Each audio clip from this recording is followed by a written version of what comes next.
All right, guys, welcome in. I am super excited to do this. I haven't done a shoe video in a long time. I think I haven't done one back since my Greek Freak custom ID, so check that out if you haven't already. If you that don't know, my name is Mr. Shooty. This is Mr. Shooty's art channel. I usually do art fun videos, free fun videos. Every week I got a new step-by-step tutorial coming out. A couple weeks ago, I just did the Jordan 11, so that's what we're going to be unboxing and going throughout today. But I got to give a little shout out to my drawing on there, which inspired, because I knew I was going to be getting this. I just wasn't sure that they were going to come in before that drawing went out. Now I get to do the unboxing. For that video, these, I got a whole bunch of stuff here that I'm going to show throughout. So make sure you stick around till the end of it, or throughout the video, then I'm going to show a bunch of this stuff. So I'm going to set that stuff off to the side. We'll talk about that stuff later. For this drawing, I actually used this super old pair of Retro 11s that I got in 2011. I was actually working at Foot Locker in our local mall, believe it or not, and got this shirt to go with it, but I could not afford at that time the Retro 11, so that's why it means so much to me. So I'm super excited about this, so let's further the talking and delaying and get into this. So you can tell I'm an art teacher. I got my X-Acto knife on here, so let's get in here. Gotta be careful that I don't cut anything on here. Like I said, I haven't done an unboxing in quite a while. Let's look at them. You ready? Oh, I like the box. Ooh, just the box itself is really cool. Okay, so let's slide this big monstrosity aside. Okay, so box definitely cool. Oh, it's got a little dinged up. I was wondering how they're going to deliver boxes. I haven't got an actual new pair of shoes in a while from Nike, and I always worried that it's going to be like delivered looking like a box and somebody's going to steal it. So thankfully it was wrapped up pretty good. A little disappointed. It's got a little crease And banged up on the bottom here. here, buddy. Super cool box. I like the boxes. We will break out my old school pair of Jordan Retro 11s that had the face box, a classic face box that Jordan went to when they first started to retro out Jordans. So I'll set this one aside here. But I do like this box. I like the old school Nike box, the kind of original Jordan Jumpman logo, kind of with the logo in the middle and the words on it. I like that it's got the Nike Air, because it was still actually a Nike product when this was released in '96. They were just starting to break away in separate identity in the Jordan line. So let's get into this and look at this. Ooh, black. I have that I forgot that a lot of the new ones come with this black kind of meshing. So let's get in here. It's got the black egg, or whatever you want to call this, really thin. But let's break these out of here. All right, you ready? Whoa, 3, 2, 1.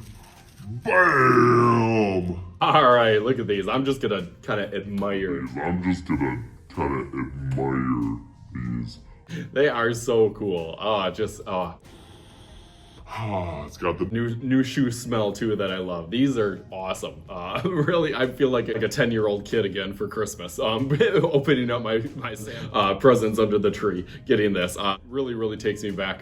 For those of you that don't know, I was never able to afford or buy Jordans or shoes, when I was growing up watching Michael Jordan and liking the Bulls. My parents were not going to spend over $100 on a pair of shoes. So now that I have a little bit of flexibility and all that YouTube bank coming in, I can kind of afford almost whatever shoes that I want. All right, so let's break some of this down now that I actually have the pair in hand. Color-wise, you can tell it's a little bit darker, the patent leather style from the old 2001s. Obvious soles, and the baby version of this is quite a bit different on there, but you get a little bit of a hint. Definitely the suede. I'm glad they went with the suede. I do really like the nylon, as we'll break out my other Jordan 11s On the upper, but the suede seems really similar, except I'm not so happy on part of it. It's kind of wrinkly. It almost looks like a like a leather. kind of like on the Jordan 3s on there. That is a little bit different. I like the parts that are really smooth, but it seems like some of them got that little kind of like tumble leather on there. Yeah, like even back here, it's got that. So a little bit weird on that. Definitely got the same kind of cushion on the upper and tongue as well. Laces, very similar, almost identical to the same type of lace style on here. Inside, it's got the Jumpman logo, if you can see that on there. It's got the Jumpman logo on the insole, and one of my favorite pieces is on the tongue. It's got the quality basketball product inspired by the greatest player ever, which is also on my shirt that I got. And I always thought that was a cool thing that they put that in, 1996. And his career was, only 12 years in the league, and he's already kind of claiming to be the best player when Tinker Hatfield designed these. Obviously, one of the greatest sneaker designer, artist, creators that I show my students. It's definitely a lot of kind of behind the scenes things. Him and his life and style and story.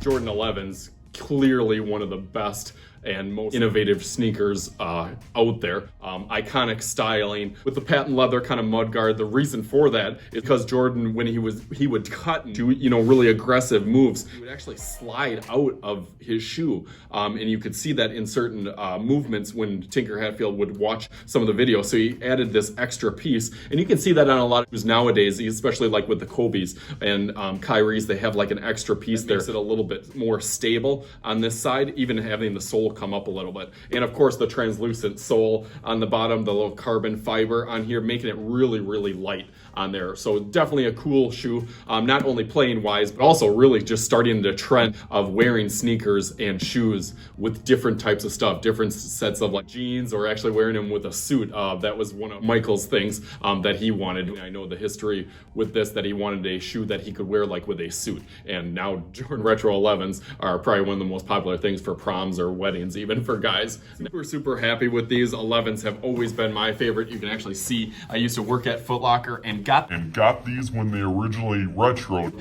Instead of the cool grays, I went with the bread 11. It's cool because you can actually see 125, you know, was a pretty good deal for you, that you would think of now. It was still pretty expensive back then, but these retro 11s have been awesome, and they hold up so well. I'm not sure how much the suede is going to hold up over time, but the nylon on the upper, which was definitely the innovative piece on these, just holds up really, really good. The soles held up really good with the red on the bottom, and I've worn these a lot. Like, these have been pretty my go-to kind of a special occasion kind of shoes, even in the winter and stuff, because they really clean up really, really well. So I've had these since 2011, so these are 20 years old, so still in pretty good condition. So besides that, of course, I got to break out some of my old school jerseys and shirts. I got that Jordan Wizards Swingman, the original kind of Swingmans when Nike was back into the NBA for the first time in the late 90s and early 2000s. He actually was with the Wizards, for those of you that don't know. He had a little small stint with the Wizards when he was part of their ownership, but decided to make a second comeback to play with the Wizards. But I thought this was like a really trend-setting thing. He had a couple shoes that came out during this time, but then retro was more popular, and to have a colorway like this that he wore with his jersey, like, had nothing to do with the color tone at all, just was kind of like a neutral color, but to wear that was totally different, like in the mid 2000s. So kind of a trend setting. You see players wearing all types of different shoes and colorways, where at this time it was quite a bit different time period. So we got the Wizard Swingman on there. The shirt, I have the blue one. Was for the jerseys or the shirts besides the shoes on there, so that was cool. And one of my favorite jerseys that is up in my classroom, hanging up on the wall, is kind of a throwback to the old school all-star jersey, but this one was in Atlanta and when he was with the Wizards, because coordinating piece that I can throw on with these shoes too. I'm feeling extra drippy at school maybe one day. Definitely thanks for checking out this videos, and continue to come back to my channel, especially if you want to learn how to draw some of the best and easiest sneakers. I will do step-by-steps on tons and tons of sneakers. As always, I am Mr. Shooty. This is Mr. Shooty's Art Channel. We'll talk to you guys later.